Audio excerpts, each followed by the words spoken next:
교회 방향이 영원권입니다. 오늘 이 방향에 맞추어서 새 첫 설교를 하나님의 말씀으로 함께 듣도록 하겠습니다. 13절에 보면 깜짝 놀랄 말씀이 있습니다. 누구든지 주의 이름을 부르는 자는 구원을 얻으리라는 말씀입니다. 여러분 다 놀라시지 않으시죠? 놀랄 말씀이에요. 엄청난 말씀입니다. 감격스러운 말씀이에요. 사실 이 말씀 전하면서도 저도 잘 놀라지 않아서 하나님께 죄송해요. 이건 엄청난 말씀이에요. 구원이 대체 뭐길래요? 주의 이름을 부르면 구원을 주신대요. 누구든지요, 주의 이름을 부르기만 하면, 예수님, 난 죄인이에요. 나 스스로 날 구원할 수가 없어요.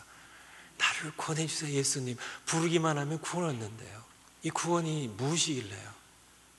하나님의 자녀가 되는 겁니다. 영원한 생명을 누리는 겁니다. 천국의 상속자가 되는 겁니다. 이 엄청난 세상에 100억 불이요, 1000억 불이요, 세상의 모든 것, 지구 덩어리 몇 개, 100개를 갖다 줘도 살 수 없는 거예요. 이걸 그냥 주의 이름을 부르기만 하면 주신다고. 이게 어떻게 된 걸까요, 대체? 이 약속 하나님께서 어떻게 얘기하실 수 있게 되었을까요? 이게 복음 얘기예요. 복음 얘기입니다. 로마서에서 복음 얘기예요. 로마서 1장 1절 한번 볼까요? 로마서 1장 1절. 오늘 1장부터 16장까지요. 사실 로마서 말씀 가지고 아마 1년 내내 전에도 이 가운데 담겨있는 이 참 교훈의 깊은 것들을 다 전할 수 없는데, 제가 이게 혀가 둔한 제가 한 시간에 로마서를 이렇게 1장부터 16장까지 다 전한다는 것은, 그것은 하나님의 은혜 없이는 가능한 얘기가 아니고요. 그래서 여러분들이 하나님의 은혜로 함께 들으셨으면 좋겠어요. 1장 1절. 예수 그리스도의 종 바울은 사도로 부르심을 받아 하나님의 복음을 위해 특정함을 입었으니, 하나님의 복음 얘기입니다.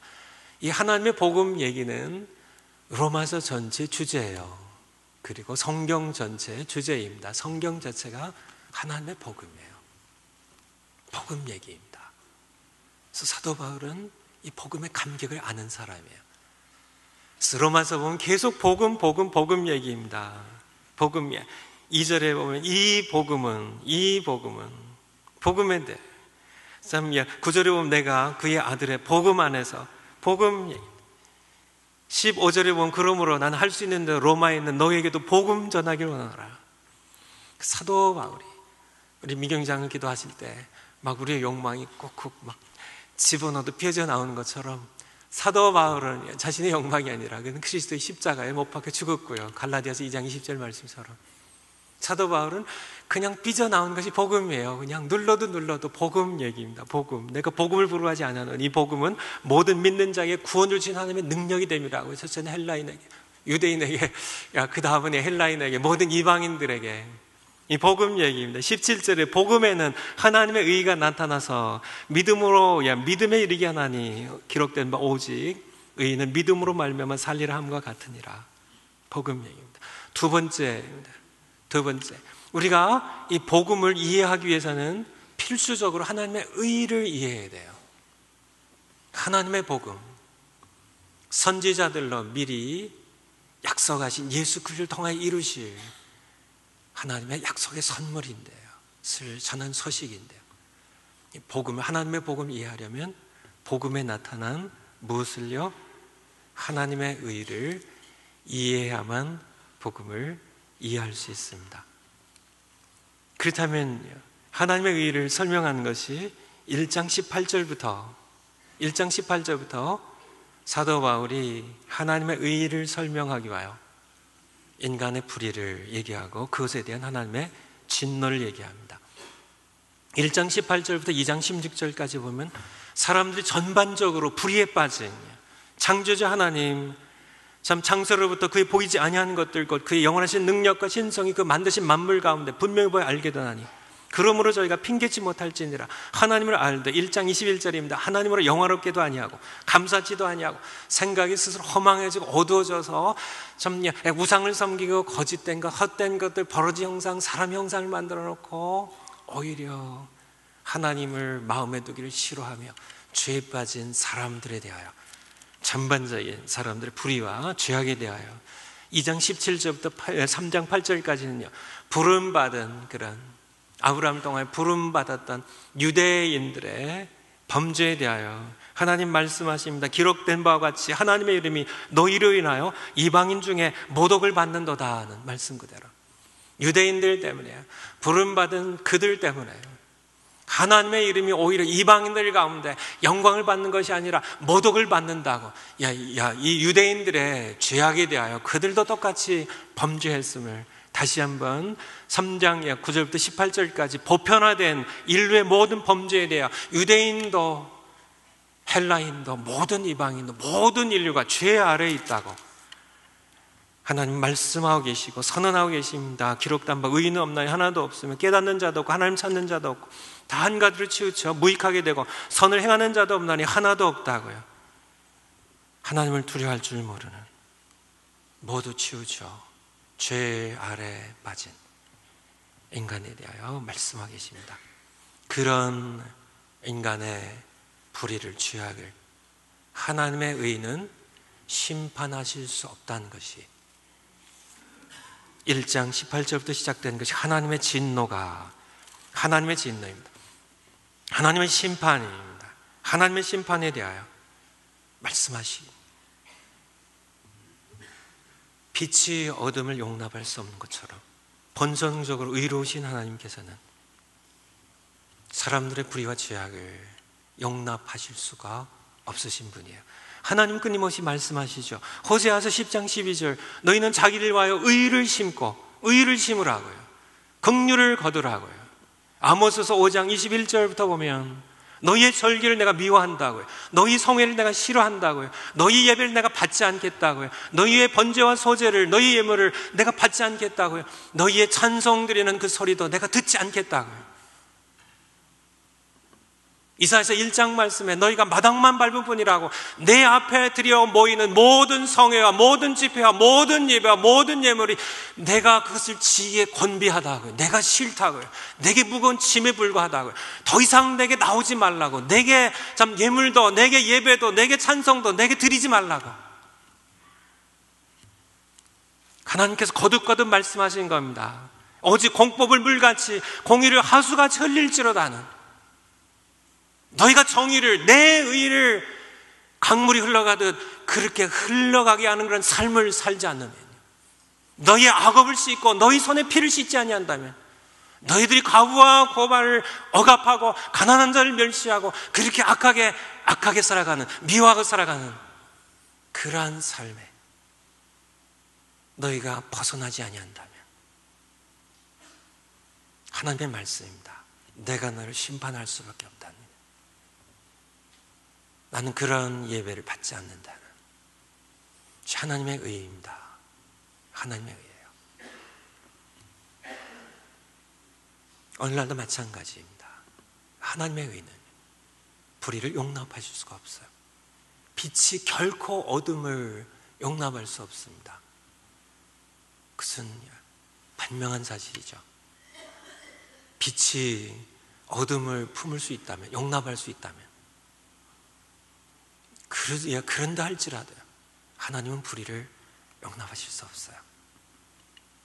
그래서 인간은 죄악 가운데, 어둠 가운데 하나님을 심판을 받아야 했습니다. 창세기 6장 7장에 보면 노아 홍수 사건 얘기가 나오죠. 하나님께서 어떻게 그렇게 하셨을까? 쓴 하나님의, 의로우신 하나님의 속성이에요. 그렇게 하실 수밖에 없는 분입니다. 소돔과 고모라상을 하나님께서 불러서 심판하시죠. 19장에 보면요, 하나님 그렇게 하실 수밖에 없는 분이세요. 출애굽기에 보면 10가지 재앙을 애굽과 바로와 애굽의 여러 신들에게 내립니다. 하나님 그렇게 하실 수밖에 없는 분이세요. 마태복음 25장에 보면 하나님께서 양과 염소의 비유를 예수님 말씀하시면서 염소로 구별된 사람들에게 그렇게 얘기하시죠. 너희는 영영이 타는 불 속에 들어가라고요. 그렇게 하실 수밖에 없는 분이세요. 요한계시록 18장에서 20장에 보면 최후의 심판입니다. 흰 보좌에서 하시는 최후의 심판입니다. 하나님 그렇게 하실 수밖에 없는 분이세요. 인간의 불의와 인간의 불의에 대한 하나님의 진노에 관한 말씀입니다. 그런데 복음에 나타난 하나님의 의는 무엇인가? 바로 3장 19절부터 11장까지 우리에게 설명해 주신 겁니다. 3장 20절부터 볼까요? 3장 20절. 그러므로 율법의 행위로 그 앞에 의롭다 하심을 얻을 육체가 없었고요, 또 없어요. 그런 능력도 없고 의지도 없었습니다. 율법으로는 죄를 깨달을 뿐이었습니다. 21절에 이제는 율법 외에, 율법을 통해서 우리가 율법을 지켜서 착하게 살아서 우리가 얻을 수 있는 그런 의 말고 다른 의가, 하나님의 한 의가 나타났으니, 복음에 나타나는 의입니다. 22절에 곧 예수 그리스도를 믿음으로 말미암아 모든 믿는 자에게 미치는 하나님의 의인이 차별이 없느니라. 모든 사람이 죄를 범하였음에 하나님의 영광에 이르지 못하더니 그리스도 예수 안에는 구속으로 말미암아 하나님의 은혜로 값없이 의롭다 하심을 얻은 자 되었느니라. 바로 하나님의 아들이 우리를 대신하여 하나님의 의를 십자가상에서 우리의 죄를 지고 대신 이루신 것, 이것이 복음이에요. 그래서 오늘 본문 말씀 가운데 누구든지 주의 이름을 부르면 구원 얻느냐, 그러냐, 누구든지 거기까지 오기까지요. 이것이 값싼 복음이 아닙니다. 하나님께서 아들을 희생으로 치르신, 엄청난 대가를 치르신, 그래서 복음 가운데 우리 의로 구원받는 것이 아니라 우리는 그럴 능력도 의지도 없었기 때문에요. 하나님께서 자신의 의를 아들 통해 십자가상에서 이루시고 아들의 의를 우리에게 덧입혀 주시는 것이 칭의이죠. 지금으로부터 약 150여 년 전이네요. 1849년 12월 21일입니다. 제정 러시아 시절이죠. 12월이니까요. 아주 혹독한 추운 날, 사형장에 3명의 젊은이가 끌려 나왔습니다. 사형 선고를 받고 집행하는 날입니다. 그들이 거칠게 끌려왔고요. 그들에게 5분이 주어졌다 그래요. 집행할 때까지. 2분 동안은 함께 처형당하는 동료들과 함께 작별 인사를 나눴다 그러고요. 2분 동안은 자신이 20여 년 동안 살아왔던 삶을 회고하는 시간을 가졌고요. 1분 동안은 이제는 하직할 떠날 세상을 한번 마지막으로 둘러보는 시간을 가졌고요. 그리고 그들의 눈이 가려졌고요. 그들이 묶여서 이렇게 세워졌고요. 총알이 장전되는 찰칵 소리를 들었고요. 그 긴장하는 순간 가슴이 벌컥벌컥 뛰는 그런 방망이질하는 그런 그 공포에, 죽음의 공포가 몰려오는 그 시간이 착각착각 가는 그 시간에 이제 언제 사격 발사 명령이 내리는 그 시점에 말 발굽 소리가 요란하게 들려왔고요. 그리고 집행을 멈추라는 소리와 함께 황제 특사가 내렸다고요. 니콜라이 1세입니다. 황제 특사가 내렸다고요. 그들은 그 자리에서 풀려났고요. 그리고 감형이 되어서 사형에서 시베리아 4년 감옥형으로요. 거기서 그는 거듭나게 됩니다. 그 인물이 누구일 것 같으세요? 19세기에 러시아의 문호 톨스토이와 동시대에 살았던 더스토옙스키입니다. 죄와벌 썼던, 백치 썼던, 카라마조프 형제들 썼던 더스토옙스키. 그는 복음의 의미를 아는 사람입니다. 복음은 그것이에요. 죽음의 공포가 몰려오는 황제 심판입니다. 황제의 영에 따라서 사형 선고가 내려졌고요. 그리고 사형이 집행되는 그 절망의 순간, 참 가슴이 방망이 치고 참 죽음의 공포가 몰려오는 그 순간, 황제 특사의 소식입니다. 기쁜 소식이요. 기쁜 소식이요. 자유의 소식, 해방의 소식, 죽음의 공포에서 벗어난 소식이죠. 이것이 복음이에요. 복음. 사도 바울이 이해했던 복음입니다. 이것이 복음이에요. 그가 복음에 대해서 침묵할 수 없었던요.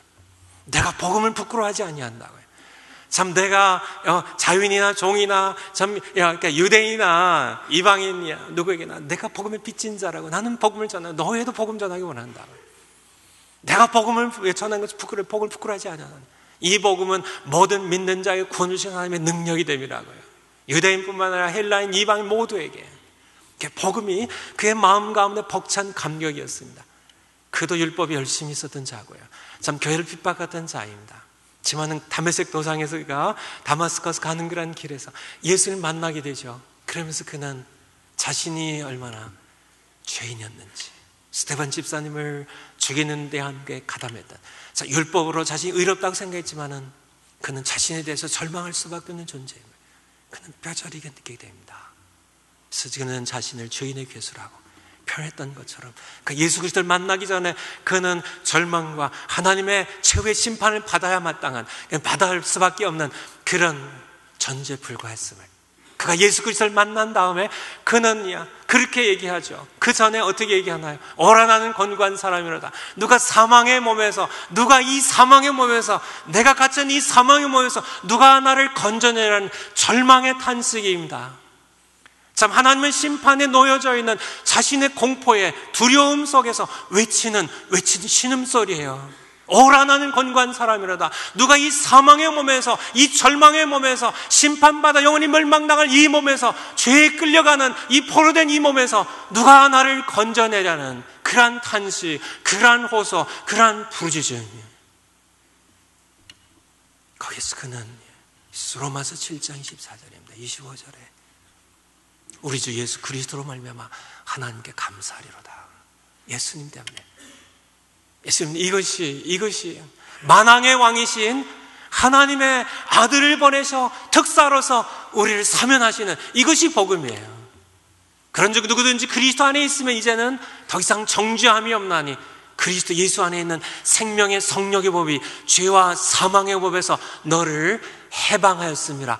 해방입니다. 자유입니다. 우리를 풀어주시는 이것이 바로 복음이에요. 이것이 바로 기쁜 소식입니다. 우리를 자유케 하는 죄에서요, 사망의 공포에서, 모든 그런 심판의 두려움에서요, 우리를 자유케 하신, 우리를 해방시키신 이 해방의 감격입니다. 이 자유의 기쁨입니다. 이것을 받고 보니까 사도 바울은 증거하지 않을 수가 없었어요. 시대를 조금 더 거슬러 올라가서 16세기로입니다. 지금으로부터 약 500년 전입니다. 1500년대 초에 그 시대에, 그 중세 시대의 전후 시대는 죽음의 공포가 무겁게 짓누르고 있던 그런 시대입니다. 유단히 그 시대에 전염병들이 많아서 특별히 흑사병으로 알려져 있는 패스트입니다. 그래서 수십만 명이 아니라 수백만 명이 아니라 죽어가는 그런 사람들이 유럽 대륙에서 어떤 시기에는, 그 시기에 어떤 시기에는 유럽 대륙의 인구의 3분의 1이 죽어갔다. 미국으로 친다면 패스트, 흑사병이 돌아서 미국 3억 인구 가운데 1억이 죽어간다면요, 우리 여기 모인 분 가운데 3으로 나눠갖고 이렇게 3분의 1이 어느 마을, 어느 도시, 어느 거리에나 시체들이 죽어가는 사람들이 끊임없이 달구지로 가만히로 해가지고, 그러니까 시체들을 실어내도 끊임없이 유럽 대륙 전체 수억의 3분의 1이 죽어가는 죽음의 공포. 끊임없이 조종이라고 그래요. 조종입니다. 사람이 이게 죽으면 알리는 교회 성당의 종소리입니다. 조종 소리가 끊임없이 울리는, 끊임없이 사람들이 죽어가는 죽음의 공포가 실제로 피부에 와서 가슴에 새겨진, 아침에 자고 일어나면 죽어가는 시체들이 수없이 널브러져 나오는 그런 사람들, 시체에 갖다 버리는 사람들도 패스트에 걸려서 죽어가는 죽음의 공포의 시대예요. 그 시대의 교회는 오히려 백성들을 참 하나님의 심판으로요, 얼마나 그 당시에 백성들이 그것을 구구절절히 가슴에 느꼈겠어요. 그리고 면죄를 받았습니다. 그 공포에서 벗어나게 해요. 돌아가신 분들도 연옥에서 천국으로 가게 하게 해요. 면죄를 성단을 짓는데 헌금하시면 금화가 절그렁하고 떨어지는과 동시에 연옥에서 천국으로 간다고 여러분들은 미리 여러분의 면죄를 사시라고 하나님의 심판으로 이렇게 오신 그 공포 가운데 사람들은 무수하게 헌금을 하죠. 드립니다. 면죄를 받고 사가죠.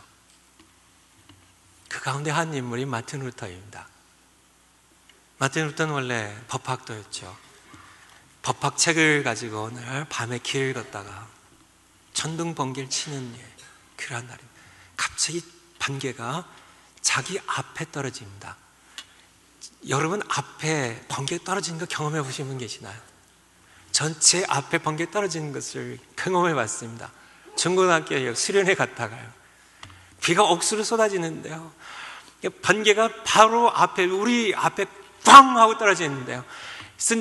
여러분들이 멀리서 떨어지는 그 천둥 번개하고는 비교할 수 없는 그런 근데 마틴 루터가 그런 죽음의 공포로 가득 쌓여 있는 하나님의 심판의 두려움이 하나님은 심판자고 예수 그리스도는 심판자로서 우리의 죄를 불꽃 같은 눈초리로 살펴보시며 나의 모든 죄악을 나의 모든 허물을 나의 모든 실수를 다 보시고 심판하시는 심판자로서의 예수 그리스도 그분만을 생각했을 뿐이야. 그가 참 그런 공포 가운데 번개가 그의 앞에 떨어졌을 때예요. 그는 들고 있던 책들을 이렇게 다 팽개치고 쓰러졌고요. 그는 죽음의 공포에 하나님의 심판의 공포에 자기 죄악의 공포에 그는 휩싸이기 시작합니다. 그는 더 이상 법을 공부할 수 없었어요. 그 수도원에 들어갑니다. 수사가 되죠. 수사가 돼서 그는 끊임없이 고해성사를 통하여 그래서 동료 수사들을 굉장히 많이 괴롭혔다고 그래요. 하루에도 수십 번씩이요. 마음에 조그만 욕망이 있으면 누굴 비판하는 미워하는 마음, 뭐 어떤 성적인 욕망, 무슨 소유에 대한 욕망만 생기기만 해도 그는 가서 수사에게 내가 이런 죄가 있다고. 왜냐하면 그는 하나님의 심판입니다. 참 그 죄와 죽음의 공포가 너무 괴로웠기 때문에 그는 어떤 때는 6시간을 붙잡아 놓고 계속 지속적으로 괴성사를 했다고 그래요. 십계명 하나하나 전부 고해성사라고 세븐 데들리 신스임 7가지 치명적인 전부 하며 자기 마음을 다 이잡듯이 뒤져가지고 자기 마음간 조금이라도 죄악된 것이 찾아내면 고해성사하지만은 마음에 평화가 없었어요. 어떤 것으로도요. 그는 바티칸을 방문하기도 했고요. 무릎으로 돌계단에 올라가서 무릎에 가죽이 다 벗겨서 피통에 대해서 올라갔어도 그 마음에 평화가 없었습니다. 누구의 위로도 그를 위로할 수가 없었어요. 어느 날 그가 시편 22편을 읽고 있었습니다. 그 말씀 가운데 시편 22편 가운데 나의 하나님 나의 하나님 어찌하여 나를 버리셨나이까 하는 예수님께서 십자가상에서 그 말씀 그대로 예언된 그 말씀대로 외치던 것처럼 시편에 나오는 그 말씀 보여요. 그 말씀을 읽으며 그의 마음에 쾅 하고 부딪혀온 것이 있었습니다. 그것은 내가 할 절망의 외침인데요. 내가 참 하나님께 나의 하나님 나의 하나님 참 나를 어찌하여 버리셨나이까 하는 것은 자기가 죄인으로서 절망 가운데 공포 가운데 하나님의 심판 가운데 내가 심판을 받으며 내가 버림을 받으며 참 내가 외칠 말인데 죄가 없으신 하나도 없으신 의로우신 예수님께서 왜 그 외침을 하고 계시냐는 것이에요. 그에게 처음 부딪혀온 서광처럼 비춰온 그 어둠을 꿰뚫고 온 공포 가운데 꿰뚫고 온 하나님의 말씀이었습니다. 살인 하나님의 말씀이었죠. 왜 예수님께서 그 얘기를 하시냐는 얘기예요. 하나님께 버림을 받을 이유가 없는 예수님께서 왜 그 외침으로 절망 가운데 공포 가운데 하나님 나의 하나님 어찌하여 나를 버리셨나이까 하는 바로 그 순간 그는 자기를 위한 것이었음을 예수님께서 버림받으신 것이 예수님이 버림당할 뿐이어서가 아니라 바로 나를 위한 것임을 자신을 위한 것임을 죄 지은 우리의 죄를 대신한 것임을 그는 것을 깨닫게 됩니다.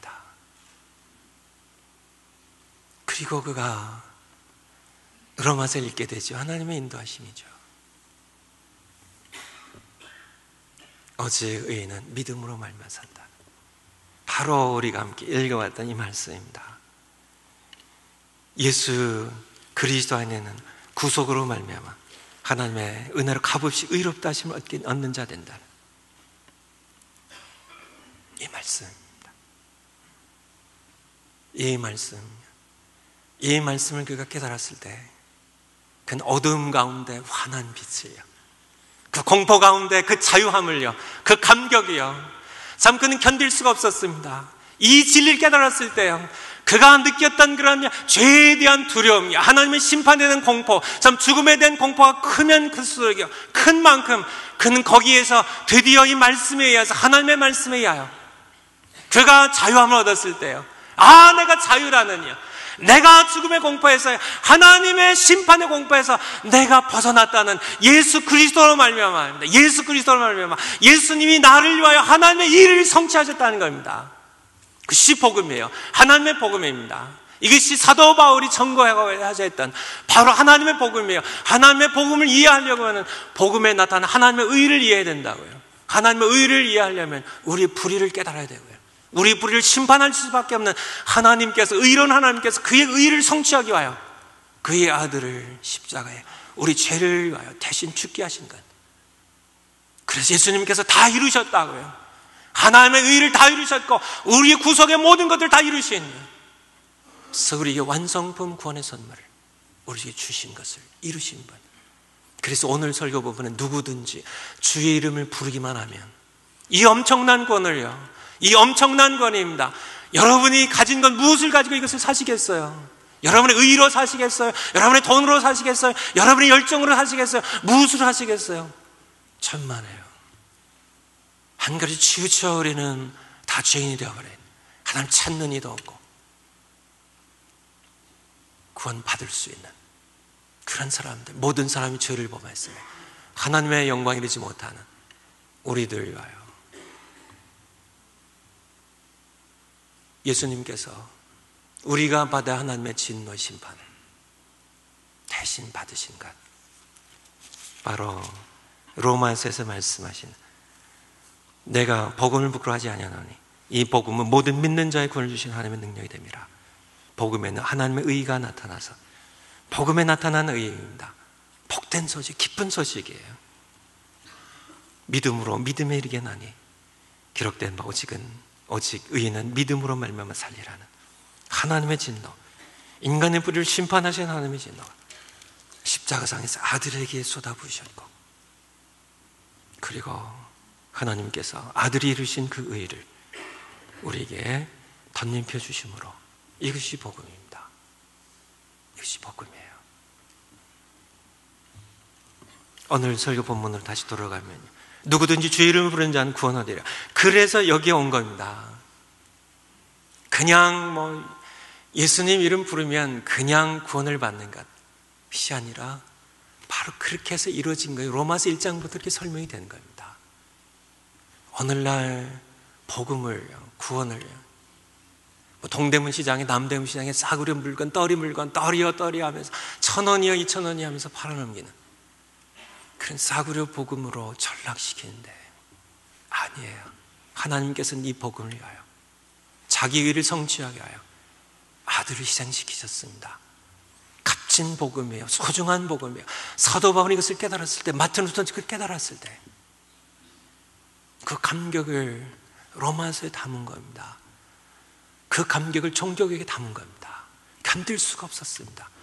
계속 교회가 백성들을 노예화시키고 두려움의 공포를, 심판의 잡내 그 저주에, 맞습니다. 그렇지만 거기서 해방시키신 하나님의 복음을요, 하나님의 의가 복음에 나타나서 우리를 자유케 하신, 참 이 죄와 사망의 법에서 우리를 생명의 성령으로 우리를 해방시키신 하나님의 이 구원의 복음을 백성들에게 빼앗아 갔을 때요, 접근하지 못하게 했을 때 마틴 루터는 견딜 수가 없었습니다. 전할 수밖에 없었어요. 그가 당했던 그런 죄에 대한 공포, 죽음에 대한 두려움, 하나님의 심판에 대한 공포가 컸기 때문에 여기에 눌려서 살아가는, 면죄부를 사는 그런 백성들, 여전히 매여 있는 그런 백성들 해방시킬 수밖에 없었다. 그 열정, 그 감격이, 참 사도 바울의 그 감격이, 열정이 로마서에 담겨 있는 겁니다. 이것을 느낄 수 있어야 돼요. 바로 우리가 누리는 바로 이 복음의 참 통해서 우리가 받은 이 구원의 감격이 동일한 것이기에요.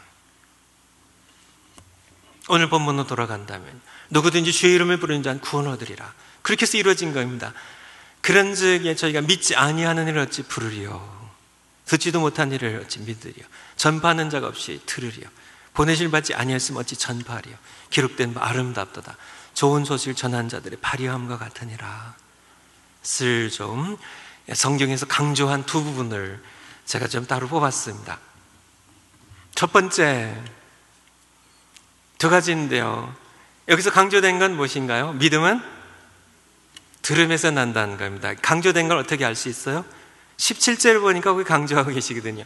그러므로 믿음은 들음에서 나며, 들음은 그리스도의 말씀 또한 그리스도를 증거하는 복음의 말씀을 들음으로 말미암느니라, 이렇게 말씀하고 계십니다. 믿음은 어디서 난다고요? 들음에서 나요. 들으면은 어떻게 돼요? 믿어져요. 믿어지면 어떻게 돼요? 주 이름을 부르게 돼요. 그럼 어떻게 돼요? 구원을 얻습니다. 이 말씀이에요. 이 말씀 그대로 있는 겁니다. 그래서 듣는 것이 중요하다는 것이에요. 들어야 돼요. 들으면은 하나님께서 이렇게 우리를 창조하셔서 들으면 믿음이 생겨요. 믿으면 부르게 돼요. 주의 이름, 예수님의 이름을. 예수님의 이름을 부르면 누구든지 구원을 받아요. 소리는 듣게 해야 된다는 것이에요. 우리도 들어야 되고요. 계속 들어야 됩니다. 끊임없이 들어야 돼요. 그리고 듣게 해야 돼요. 자, 믿지 않는 그런 분들 믿게 하기 위해서 어떻게 될까요? 듣게 해야 돼요. 믿음 들으면서 나니까요. 우리 공산 통치하에 루마니아에 한 훌륭한 목사님 한 분 계셨습니다.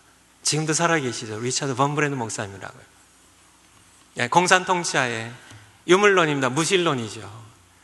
자, 하나님을 믿는 이 목사님 적어도 침묵하지 않고 자꾸 복음을 전파합니다. 참 자꾸 하나님의 말씀 그대로 선포하는 거예요. 듣게 하는 겁니다. 눈에 가시죠. 그래서 엮어 넣어서 감옥에 집어넣었습니다. 매를 가하고 고문을 하고요. 그래도 침묵하지 않습니다. 이 루마니아의 공산 정부가 한 것이 하나가 무엇이냐면은 버럭을 독방에 가두고요. 독방의 구석에다가 스피커를 하나 설치했습니다. 스피커 아시죠? 옛날 스피커 아시나요? 라디오 나오기 전에 스피커 시골에서 보셨나요? 천으로 앞에 하고 스피커를 달아놓고요. 24시간 낮과 밤을 가리지 않고 끊임없이 하나님은 죽었다, 하나님 죽었다, 하나님은 죽었다, 하나님 죽었다, 하나님 죽었다. 며칠 동안 끊임없이 하나님은 죽었다. 무신론, 유물론이거든요. 감옥 잘 때도 들리고 계속 들리는 겁니다. 어떻게 됐을까요? 어느 날 스피커가 꺼졌어요. 근데 귀에서 웽웽웽 소리가 납니다. 하나님 죽었다, 하나님 죽었다 계속 반복이 됩니다. 그의 글에 의하면 그가 하나님이 죽었다고 믿게 됐다 그래요. 하나님 죽었어. 그냥 생각할 겨를도 없이 그냥 맴도는 모든 생각, 하나님 죽었다는 겁니다. 끊임없이 며칠 동안 24시간 끊임없이 같은 말을 반복했으니까요. 그런 일, 하나님 죽으신 것 같아. 하나님 안 계셔. 그러니까 내가 이렇지.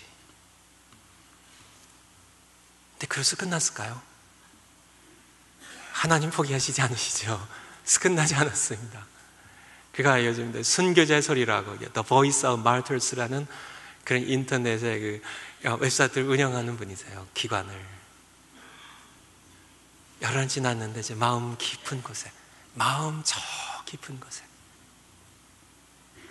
다른 음성이 들립니다. 하나님의 말씀이죠.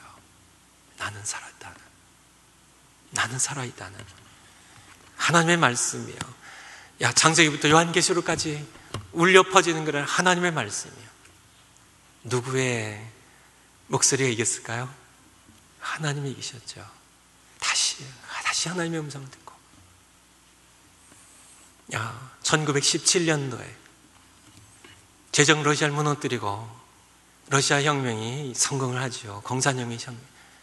거기에 아시다시피 주동인물이 바로 레닌입니다. 레닌이 그런 얘기를 했어요. 거짓말은 혁명의 강력한 수단이라고요. 100번 듣게 하면 참말이 된다는 그런 얘기입니다. 여기서 나온 것이 바로 공산주의 세뇌교육입니다. 거짓말이라도 뭐 김일성이 어떻게 태어나서 뭐 어떻게 장군이고 뭐 하고, 그것도 100번 들려주면 참말이 된다는 겁니다. 혁명의 강력한 수단이라고요. 이것을 즉각적으로 채용한 사람 가운데 한 사람이 히틀러입니다. 독일 국민들에게 구하는 겁니다. 끊임없이요. 게르만족이, 독일 국민은 참 진화론적으로 우수한 민족이고,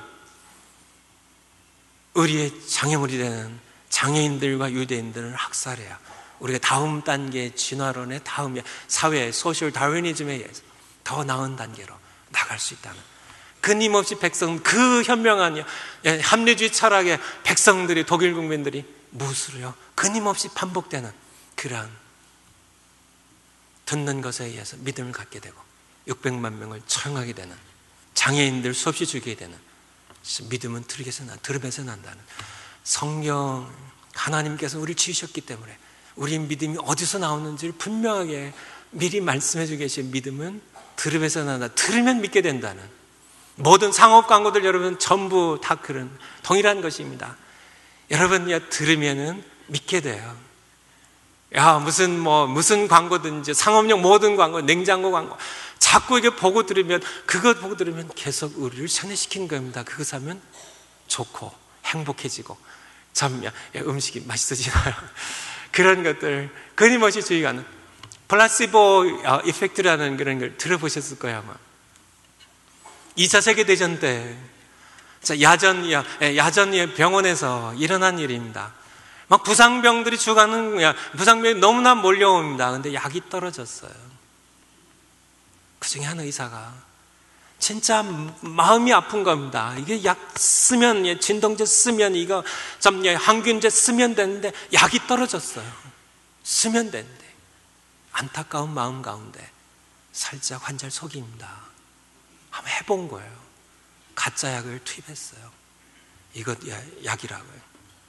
근데 놀랍게도요, 진짜 약에 버금간 효과가 났다는 거예요. 거기서 나온 게 플라시보 효과예요. 그러니까 내가 믿는 어떤 사람, 의지하는 그 사람이야, 뭐 히틀러든지요, 누구든지요, 공산혁명이야, 그 사람이든지 누구든지요, 그 사람이 반복하는 이야기를, 내게 하는 이야기를 들으면 믿음이 생기는 겁니다. 거짓도요 그렇게 하는데요. 진리의 말씀이요. 자, 우리를 살리는 말씀입니다. 듣게 하라는 그런 말씀입니다. 신명기 6장 4절 말씀, 들으라 이스라엘아, 들으라고요. 이스라엘아, 우리 하나님의 언어 오직 하나인 여호와시니 난 마음을 다하고 성품하고 힘을 다하여 주 여호와 하나님을 사랑하라고요. 들으라고요.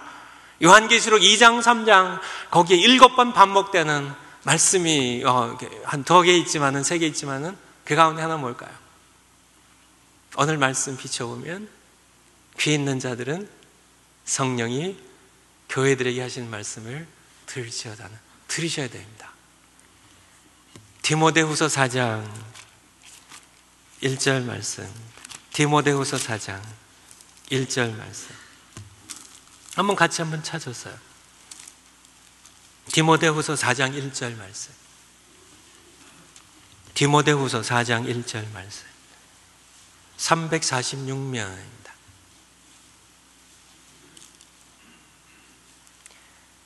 하나님 앞과 산자와 죽은 자를 심판하실 그리스도 예수 앞에서 그의 나타나실 것과 그의 나라를 두고 엄히 명하노니. 엄청 강조하고 있는 거 아시나요?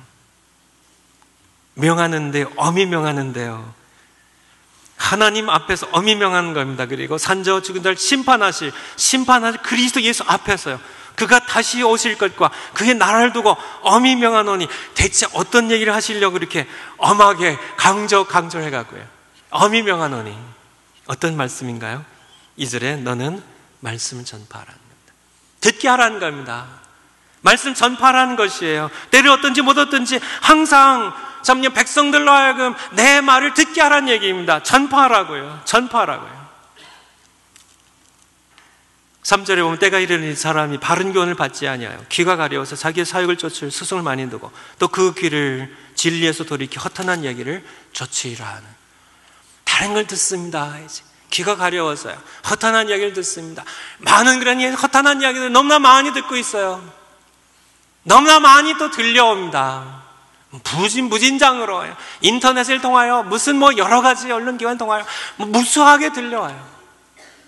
골라서 들으셔야 돼요, 여러분들. 왜냐하면 믿음은 들으면서 나오기 때문에. 잘못 들으면 우리는 헛된 믿음을 갖게 됩니다. 그런 시대에 너는 말씀을 전파하라고요. 복음을 전하라고요. 복음을 듣게 하라고요. 이사야에게요, 예레미야에게, 에스겔에게 하나님께서 말씀하십니다. 내 말씀 내 입에 넣어줄 테니까 백성들이 듣든지 아니든지 너는 전파하라고요. 듣게 하라고요. 들으면요, 심는 자는 나는 심었고 아블은 물을 줬을 때 자라게 하신 하나님이시라고요.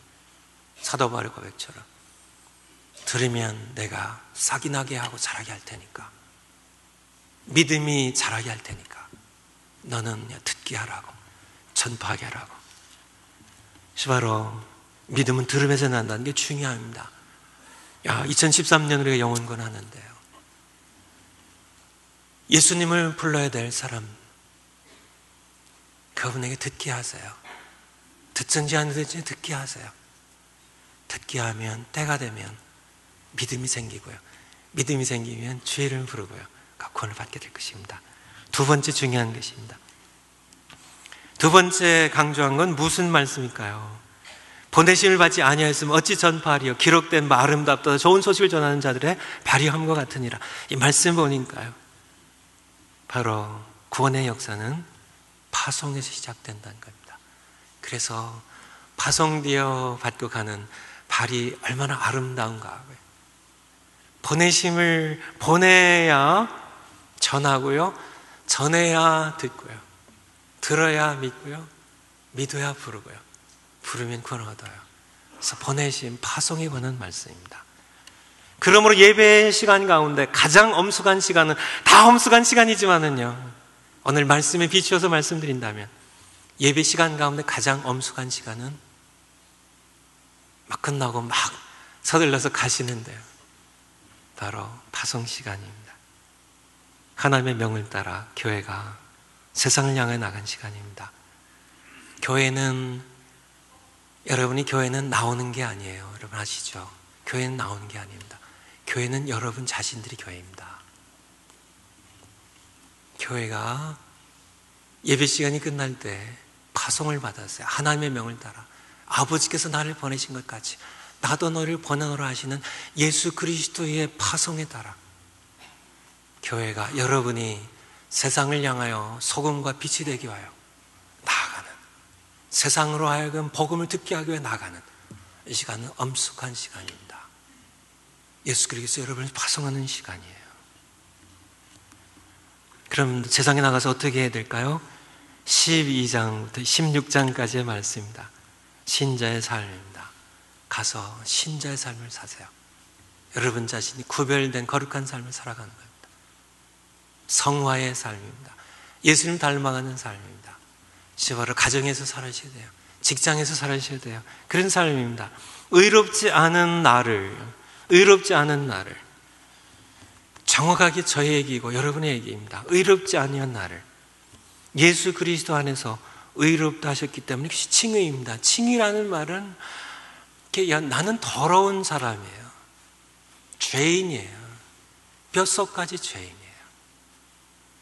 그러한 저의 더러운 옷을 벗기시고요, 십자가에서 우리 죄를 지고 대신 죽으셨다. 그 의로우신 예수 그리스도의 의의 옷을 나한테 입혀주신 것이 칭의입니다.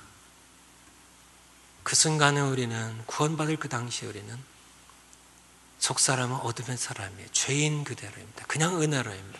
의로워서가 아니라 그냥 우리가 아직 죄인 되었을 때, 우리가 아직 하나님과 원수였을 때, 아직 죄와 싸워서 이길 수 없는 연약한 자였을 때, 우리를 위해 대신 죽으셨고, 우리가 죄인인 상태에서, 죄인의 괴수인 상태에서 예수님의 이름을 부를 때 우리를 칭의로, 의롭다는 것. 내 속은 더러워요. 근데 더러운 옷을 벗기고 내 속은 더럽지만 예수님의 의를 입혀주신 것이 칭의고, 이 칭의를 통한 구원입니다. 이 신칭의 믿을 때 의롭다 칭하시고 은혜로 권해주신. 속사람이 더러워요. 그때부터 어떻게 될까요? 신분으로는 하나님의 자녀지만은 그때부터 예수님을 닮아가는 성화가 시작되는 겁니다. 성화 시작돼야만 돼야 돼요. 이것을 무시하기 때문에 오늘날 교회들이 얼마나 세상에 손가락질 당하고 있는지요. 참 이 교회가 그렇기 때문에 참 세상 사람들 구원해야 되는데 너무나 많은 사람들 놓치고 있어요. 바로 성화입니다. 우리는 예수님을 닮아가는 성화의 삶을 살아가야 됩니다. 지난 5일 한국의 조폭 가운데 김태천이라는 분이 서방파의 조폭의 우두머리입니다. 회칼로 잔인하게 사람들을 난자했던 그런 잔인한 조폭 가운데 한국의 한동안의 3대 조폭 가운데 우두머리예요. 그 사람들 죽음 앞에는 그냥 무너질 수밖에 없죠. 우리는 보통 얘기할 때 조폭, 강패 이런 사람들만 어둠의 자식들이라 그래요. 그들 지칭하는 말입니다. 하지만은 사실은 우리 자신이 어둠의 자식들임을, 예수 그리스도를 만나기 이전에 우리는 어둠의 자식들이었고요. 에베소서 5장 8절에 보면 너희가 전에는 어둠이더니 You were once darkness. 우리는 어둠이었습니다. 우리는 죄인이었어요. 하나님의 심판을 버들버들 떨면서 받아야 되는 그 공포 가운데 영원히 멸망당해야 되는 그런 처참한 그런 죄인이었습니다. 우리는 너희가 전에는 어둠이더니 이제는 주 안에서 빛이라. 우리 신분을 빛으로 바꿔주셨어요. 의의 옷을 덧입혀주셨어요. 빛의 자녀들처럼 행하라고요. 빛의 자녀들처럼 살아가라는, 그런 빛의 자녀들처럼 살아가는 과정에 점점 예수님을 닮아가게 될 겁니다. 마음에 미움이 있으시나요? 마음에 욕망이 있으시나요? 음란한 것 있으시나요? 여러분, 여기 가운데 통계에 의한 겁니다. 통계에 의하면 여기 앉아 계신 분 가운데 상당수가, 어쩌면 통계에 의하면 20% 이상이 포르노를 즐기는 분들입니다. 이거는 미국의 목사님들 가운데 심각한 문제입니다. 포르노를, 음란한 사진을, 동영상들, 성추행하고 간음하는, 간통하는, 아니면 강간하는 이런 무슨 입으로 제가 옮길 수 없을 그런 많은 것들을 눈으로 보고 즐기는. 여러분, 성화의 길을 걸어가셔야 돼요. 그러한 나를 위해서 십자가 피 흘려 죽으신 예수님, 그분이 내게 의의 옷을 입혀주셨습니다. 우린 싸워서 이겨야 돼요. 예수님께서 말씀하실 산상수훈에 내 오른손이 범죄하면 오늘 빼버리라고요. 오른손이 범죄하면 오른손을 찍어버리라고요. 이런 죄의 악한 습관들, 돈에 대한 욕망, 명예에 집착하는 분들이, 자존심도 강한 분들이 계세요. 그것도 죄악입니다. 그 교만의 죄예요. 열등감도 죄악입니다. 우월감도 죄악입니다.